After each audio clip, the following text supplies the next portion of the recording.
Hi everyone and welcome to our second course, second episode.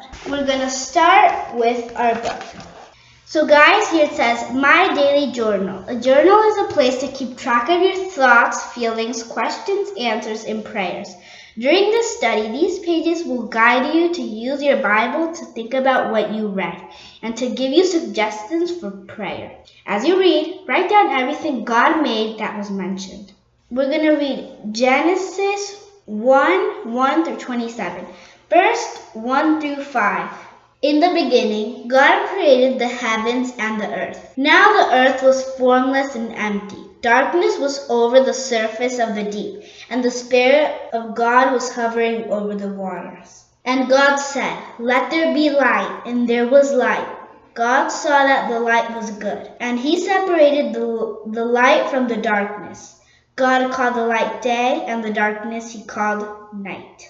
And there was evening, and there was morning, and the first day. Now we're going to read 6 through 8. And God said, Let there be vault between the waters to separate water from water. So God made the vault, separated the waters under the vault from the water above it. And it was so. God called the vault sky. And there was evening, and there was morning, and the second day. So what they mean by vault, it was the sky. Now we are going to read 9 through 13. And God said, Let there be water under the sky be gathered to one place, and let dry ground appear. And it was so. God called the dry ground land, and the gathered waters He called seas. And God saw that it was good. Then God said, Let there be land, produce vegetation, seed-bearing plants with trees on the land that bear fruit with seed in it, according to their various kinds. And it was so. The land produced vegetation, plants bearing seeds according to their kinds, and trees bearing fruit with seeds. And God saw that it was good. And there was evening, and there was morning, and the third day. Now we are going to read 14 through 19. And God said, Let there be light in the vault of the sky to separate the day from the night. Let them serve as sights to make stars times in days and years. And let there be light in the vault of the sky to give light on earth. And it was so. God made two great lights, the greater light to govern the day, and the lesser light to govern the night. He also made the stars. God set them in the vault of the sky to give light on earth, to govern the day and the night, and to separate light from darkness. And God saw that it was good. And there was evening, there was morning, and the fourth day. Now we're going to read 20 through 23. And God said, Let there be water teem with living creatures, and let birds fly above the earth across the vault of the sky. So God created the greater creatures of the sea and every living thing in which above the water teems and moves about in it, according to their kinds, and every winged bird according to its kind. And God saw it was good. God blessed them and said, Be fruitful, increase in number, and fill the water and the seas, and let birds increase on the earth. And there was evening, there was morning, and the fifth day. Now we're going to read 24 through 27. And God said, Let the land produce living creatures according to their kinds, the livestock, the creatures that move along the ground, and the wild animals, each according to its kind. And it was so. God made the wild animals according to their kinds, the livestock according to their kinds, and all creatures that move along the ground according to their kinds. And God saw that it was good. Then God said, Let us make mankind in our image, in our likeness, so that they may rule over the fish in the sea and the birds in the sky, over the livestock and the birds in the sky, over livestock, and all the wild animals, and over the creatures that move along the ground. So God created mankind in his own image. In the image of God he created them. Male and female he created them. What that means is that God gave everything to humans. Everything he created. He made humans so they would rule over it. All of God's creation was ruled by humans in earth. Now it says, what words come to mind about what God is like when you think about his creation? You might think he's caring, he's creative, intelligent. Talk to God naming several things you are thankful he made. So at your houses you can pray, think things that you are thankful about his creation. Read Genesis 1:26-28. In whose image did God create people according to verse 27? Let's read.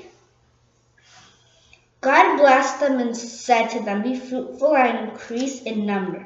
Fill the earth and subdue it. Rule over the fish in the sea and the birds in the sky and over every living creature that moves on the ground.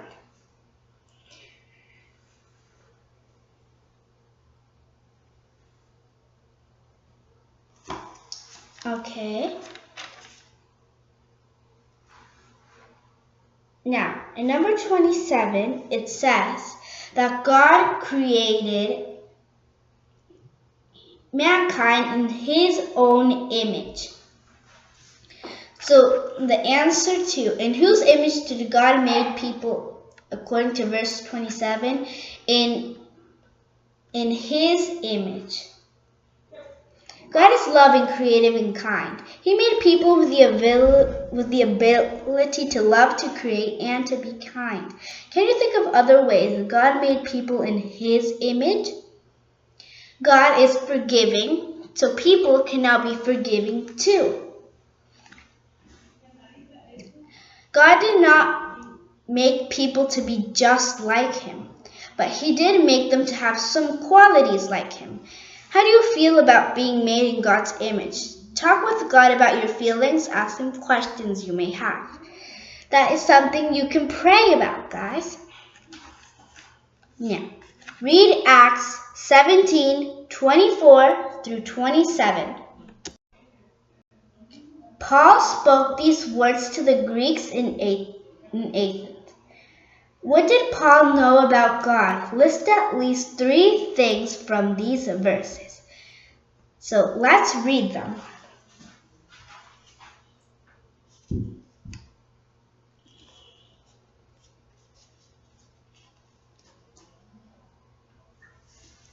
The God who made the world and everything in it is the Lord of heaven and earth and does not live in temples built by human hands.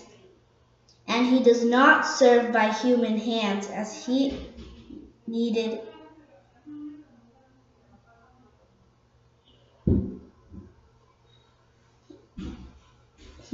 everything. Rather, he himself gives everyone life and breath and everything else.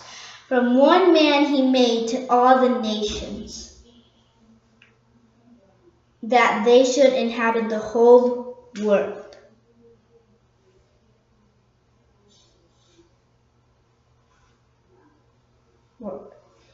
And he marked out their appointed times in history and the boundaries of their lands. God did this so they would seek him and perhaps reach out for him and find him, though he is not far from any one of us.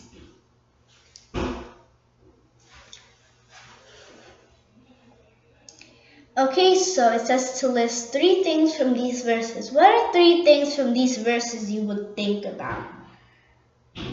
Let's say that rather he gives himself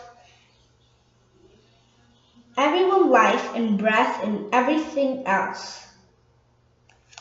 That's one of the things to think about. Another one is the God who made the world and everything in it is the Lord of heaven and earth. That was another thing to think about.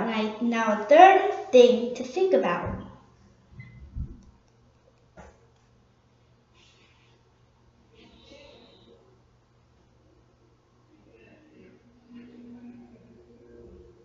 God did this so they would seek him and perhaps reach out for him and find him. From one man he made all the nations, and they should inhabit the whole earth. There are 3 things to think about. Now, let's see. How do you feel about the time and place in which God has placed you? Why might God have put you in the place you are right now? Where might God plan for you to live when you grow up?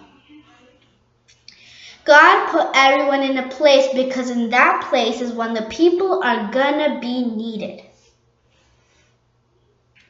Because God chose you to be in the time you are.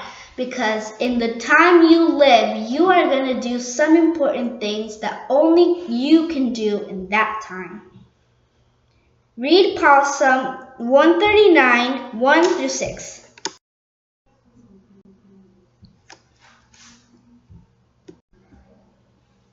How well does God know you? Who might know you better than God? The answer to that is no one. God created you and the whole world. He knows everything about you even before you were born. No one knows you better than God. How do you feel knowing God knows everything about you? Are there things you wish he didn't know? Are there things you are glad he knows? Well, you can be glad that God knows who you are. Because sometimes other people don't understand how we think, but God understands you because he completely knows you. And you might wish there are stuff God didn't know about you. You can think about that stuff. Even though God knows all about you, he likes to hear from you today. Talk to God about your day, what went well and what didn't. Tell him anything you want. He is ready to hear you. Yes, even though God knows everything from you, he loves when you talk to him. Because you are his special child.